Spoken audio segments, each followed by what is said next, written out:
Good afternoon, guys. JR with Secure Metals, bringing you another technical look at both gold and silver. Today is Wednesday, March 20th, 2013. It's approximately 1:12 p.m. Eastern Standard Time. I'm also going to do an analysis on the Dow Jones today as well. I've actually been meaning to do this video here for the last couple of days, but the sequester, unfortunately, has shut the world down, and I haven't been able to get to the computer here. Obviously, that's a joke. Sequester was actually a joke. They tried to scare all Americans about the Great Depression that was going to come if the sequester were to happen, and of course it did. Nothing's happened. We're still waiting and waiting. Now, remember, the sequester was really just a reduction in government, a reduction on government spending, right? So within the next 10 years, the U.S. was supposed to add another $10 trillion to the deficit. I believe with the sequester, we are only going to add around $8 trillion to the deficit. So only in America will a reduction on growth or a reduction on spending be catastrophic. Now, Cyprus has also been in the news. Serious problems in the small island of Cyprus. If you haven't heard already, this is a small island in the eastern Mediterranean Sea, just south of Turkey, and are at the brink of bankruptcy, or should I say the banks are at the brink of bankruptcy. Being that they're situated so close to Greece, just east of Greece, banks have made some big investments in Greece, and now that that Greece is going through a financial crisis, has also brought the small island down with them. Now, what I find most interesting is the creativeness of the central banks in the European Union to come up with a way to bail the banks out. The first thing they did was close all the banks in case of a bank panic. They did this because the first solution on the table was to tax everyone's deposit. Anyone with over $100,000 in their accounts would get a 9% tax withdrawn from their accounts. Anyone with under $100,000 would be taxed 6.5. Now, as of last night, they have shot down the idea of taxing deposits under $100,000, but the talks of raising the taxes over 9% to those deposits over $100,000 are still in the works. Now, banks have shut down. I think they shut down on Friday to avoid the bank panic. This is when everyone rushes to the bank to withdraw their deposits. And of course, we already know what would happen if that were the case. There would most likely not be enough cash to go around anyway. But I think this is very important, guys. This is very, very important news to the world in general because it demonstrates who banks are loyal to. And I'll tell you, it's not to their depositors. I think we need to pay close attention to the types of solutions that they have for Cyprus, because this is the same fractional reserve system we have here in place. And of course, who are we to talk about debt? When we have 120 trillion in unfunded liability, that's more than 300% of GDP. And of course, they only tell you about the 16 trillion, which is still just a bit over 102, or what is it, 101 or 102% of GDP. And of course, historically speaking, every time we see a country go over 100% of GDP in debt, it normally does not end well for that country. Now, guys, look, guys, this is going to have a great long-term effect on gold. At least I believe it will. Gold and silver, simply because as investors begin to realize the type of psychology that goes in these bailouts, they will look for other alternatives or other ways of storing their wealth. And most likely, this is where people are going to begin to lose faith in our fractional reserve system. Those individuals that had a small percentage of their wealth in gold did not feel too much pain in the land of Cyprus. Of course, those reserves would be exempt from government policies. Okay? So very important that we stay tuned and stay up to date to those developments out there in Europe, because I'll tell you, I think Cyprus is going to be the poster child for what's to come here in the near future. Of course, all over the globe, we are in a global fractional reserve fiat system, which is extremely dangerous. But again, I wanted to make this video here kind of quick because in a short bit here, we have Bernanke coming up, and I'm pretty sure he's going to make the markets move. So I want to be nice and ready for that. But in the same respects, here is your gold analysis, okay? This is your daily time frame. As we can see, gold has been trending. As of right now, we are still seeing the exact same pattern, which is a high, a lower high, another lower high, and of course, we're waiting for this to create either another lower high, or if this is the case where it stops right here, then that's definitely going to be a lower high. And of course, you have a series of lower lows as well, right here and right here. Now, as of right now, it seems that we've found at least a short-term floor here at around 1564. The stochastics are pointing higher, so there is a little bit potential. There is a potential to go a bit higher, possibly 1620, 1628. We have your 50-day moving average above us, so that can also act as a confluence here between this line and this moving average, as well as this area here on the 1650. Really, I'd like to see a move over this before we can start getting excited here. You know, we have another strong point of resistance roughly right here, roughly around 1656, which is going to be a combination of this line here, this long-term line here, as well as this short-term downtrend line over here. So, and you have your 200-day moving average, as well as your 100-day moving average right here crossing. So, I mean, just a ton of resistance that we need to go through before we can start looking positive. But, you know, really a move over 650, a move over 650, 660, I think would be very positive for the metal. More importantly, we do need to go over this 200 and 100-day moving average right here, roughly at around 1666. And I think once we can get above these levels, I think it'll be smoother sailing up towards the highs, 1693. And of course, given all the economic fundamentals, I think this time around, of course, I have been wrong before, but I think this time around we will shoot for the higher highs. Obviously, this 1794 being a very strong level of resistance. But again, I do expect within the next few months to continue to go higher based on timing, based on fundamentals as well. Okay, if we look at the longer term time frame, the weekly time frame looks a little bit more positive than the daily. The daily looks like it needs to do a little bit of correcting before it continues to go higher. But on the weekly chart, it looks like we want to target 1653.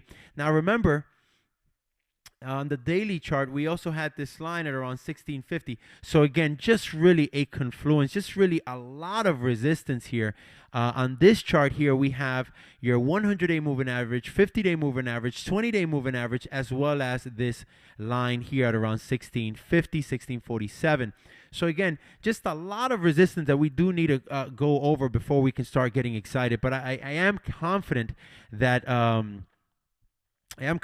we are going to burst through these lines here within the next few weeks, hopefully within the next few weeks, and continue to go higher up to test these high levels again around 1780, 1790. Of course, we'll be looking to test the 1900 hopefully by the end of this year or sometime early this year. So again, guys, look at this chart. This is a beautiful chart. This is the definition of a bull market. You go up, you go sideways, you go up, you go sideways, you move up again, more sideways trading, up again, more sideways trading, up again. And here we are, more sideways trading. Look at this chart, guys. Where do you buy? Here. Okay, this is where you're supposed to be buying. Okay, so if you don't own gold, or if you do own gold and you own it at these levels, it makes sense to continue to add to your positions, at least in my opinion, at these levels. Because again, charts are looking nice. The patterns are looking really nice. And again, it just looks like this is just going to be another sideways consolidation until we can break the cycle and continue to go higher and higher. As of right now, given a financial instability, I definitely do not expect these markets to continue to go down, at least to test these low levels. Who knows? Maybe we'll come back and test the 1530 zone. But again, I would imagine it's highly unlikely. But I guess we'll see within the next coming weeks. As far as your stochastics, those are still going up. Your volume right here, we spiked. Now I mentioned last time, sometimes when we see a little bit of a reversal, we see a spike on volume, which we did here. Volume spiked up here, and now you're seeing the reduction in volume. And hopefully we'll start seeing the volume come in again to push us a bit higher. Okay. So again, moving averages are still above us. A lot of resistance up here, 1650 all the way to 1666. Just a tremendous amount of resistance, and we definitely do want to get through those levels before we can start celebrating here. Okay. As far as silver goes, silver kind of trading on a little bit of a triangle here. This looks to be a little bit of a what's called a bear flag. Anytime you see this type of pattern where you see the prices go down and then you see a little bit of a triangle, that's usually called a flag. If you see this flag at the top, is usually considered a bull flag. When you see it at the bottom of a trend, is usually a bear flag. So as of right now, a little bit of a bear flag we're seeing. I wouldn't be surprised if silver comes down to test the 28.28 level here at these levels. As of right now, we're currently testing the 20-day moving average, and as you can see, the Bollinger Bands as well, they have consolidated. Now you see the Bollinger Bands, how thick they are here. The Bollinger Bands are really this giant shadow that's hovering over the prices, and anytime you see the shadows come together like it is here, it usually suggests that we're going to see some type of breakout. The question is if the breakout is going to be to the upside or to the downside. But anytime they consolidate like this, we're expecting a breakout. So again, be very careful on silver, much more volatile than gold, okay? Stochastics are a bit confused, and we're still within this bear flag. But again, who knows? Maybe Bernanke will say something to spark these metals to go a little bit higher. As of right now, we do have the 100-day, 50-day, and currently testing the 20-day moving average as of now. Okay, if we look at the longer term weekly chart, again, the weekly chart looks a little bit more positive than the daily chart, at least on the longer term. And of course, you still have a lot of resistance, roughly between 30.50 all the way up to around 30.50, 31.50, between 30.50 and 31.50. These are levels that we definitely do want to go over before we can start getting excited about these levels. Okay. I also wanted to do a little bit of an analysis on the Dow Jones as well. I mean, it seems that the Dow Jones is hitting record highs practically every single day. And if you notice the difference between, let's say, a gold chart, a weekly gold chart, which is, again, a very long time frame, what a nice bull market we have here in front of us compared to this chaotic chart that we have here for the Dow Jones. And I think that says a little bit about the type of products that we're dealing with. If you ask me, this is really just a rally based on inflation. I mean, if you think about the Dow Jones has only doubled, a little bit more than doubled within the last 6 years, when gold has more than quadrupled within the last 4 or 5 years. Or let's say 5 or 6 years. But again, my point being that this is I'll show you something that I don't like about this chart. This is your monthly time frame. Again, a very long time frame. So anytime you look at these weekly or monthly time frames, these can, I mean, really, these charts can come together. I mean, it'll probably take a year and a half, or maybe even around that time frame for these types of charts to come together. But again, as we can see here, we have what's called a broadening formation. So when the prices start to broaden, meaning this is your resistance, this is your support. So you have a high, then you have a low. You have a higher high, and then you have also a lower low. So this is a broadening formation. The prices are actually getting a bit more broad, and usually these broadening formations are bearish. Okay, but again, they don't always play out bearish, but again, they usually signal bearish. They usually signal bear sentiment. So as of right now, again, look what we're seeing. We're seeing the Dow Jones hit a new high practically every single month. The monthly chart looks fairly positive, like it's going to continue to go higher. I would say that within the next probably by the end of this year, maybe sometime next year, we'll probably hit a high of, let's say, 1580. I'd like to say in the high 15,000s. But again, what I'm a bit scared of course, is this broadening formation. If we see this peak, we might see a move to the downside, and that's when we'll see a big recession. Now, that's on the monthly chart. So again, this chart can take, probably 6 months, 7, 8 months, probably even longer, maybe a year and a half to come together. If we look at the daily chart, again, just a tremendous bull market here on the, or at least short-term bull market here on the Dow Jones. My worry would be, when to get out. Again, we look at these types of charts and we say, when do you buy and when do you sell? Anyone chasing this market to me is crazy. Because again, as you can see, this is a very chaotic chart, and anyone looking at this chart making predictions of where this is surely going to go is bananas. It's crazy, because again, this chart is just really not a pretty chart. It's a broadening formation, and I don't necessarily care for those. So again, on the weekly chart, you are getting a bit overextended. I would like to see a retracement back down to at least the previous high of 14.2, and again, that's something that I do expect. I don't expect this market to just continue to go to 15,000 without correcting. I do expect some small-term corrections, kind of like what we see here. And if you notice, these corrections come about roughly. I mean, this rally lasted 5 months. This rally lasted 3 months. This rally so far is going on 4 months. So again, being that the average is roughly 4 months for these corrections, and the corrections are usually the size. I mean, this correction we had a correction of 17%, another correction of 9%, another correction of 8%. So we can assume that we're going to see a correction of at least 6 to 8% minimum, and at least that would bring the prices back down to at least 13.6. Before we continue to go higher. Again, I would be very, very careful getting involved in at these levels, because again, the financial system is just really a mess. And if you ask me, there's really no economic developments for us even to see the Dow Jones so high anyway. So be very careful out there, guys. Stochastics are stretched here. They're definitely overbought. If I look at the RSI is an indicator that tells you if something's been overbought or oversold too much.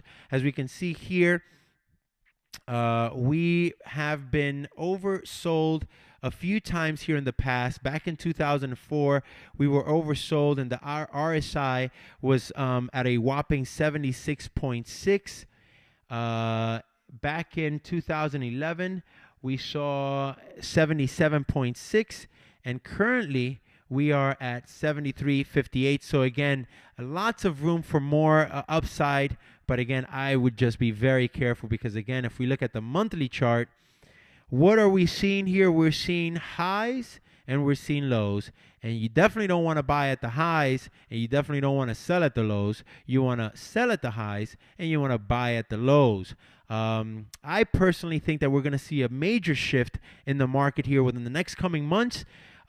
Why keep your money on something that's at a high when you can easily put your money in a safer asset that's on a low right now? So again, we will see, or I do expect to see, a shift in sentiment here within the next coming months.